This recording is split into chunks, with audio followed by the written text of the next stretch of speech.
कमरिया पे बिजली गिरल हो रानी, देख के तोहरा दिल हो गई दीवानी। डीजे पे बजा दे जोर से नगरिया, आज नचैबू पूरा गाँव के बरातिया।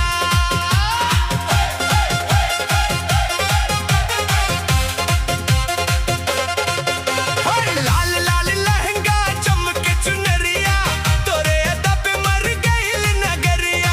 आंख के इशारा कर घायल जिया, तोरे बिना ना लगे कहीं पिया। तोहरे खातिर सजनी बन के आईली, दिलवा के बात आज खुल के कहीली। हाथवा पकड़ के नचावा हो राजा, आज के रात बन जावे ताजमहल साजा। ढोलक बजे बजे बैंड बाजा, नाचे जवानी लेके नया अंदाजा। घूमे लहंगा उड़े चुनरिया, झूमे सगर भिड़िया रे सजनवा।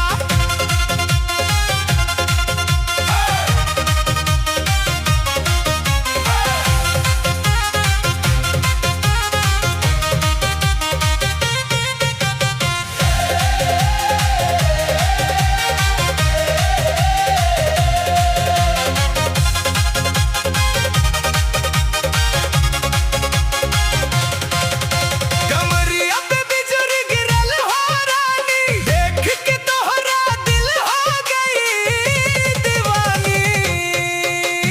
डीजे पे बजा दे जोर से नगड़िया,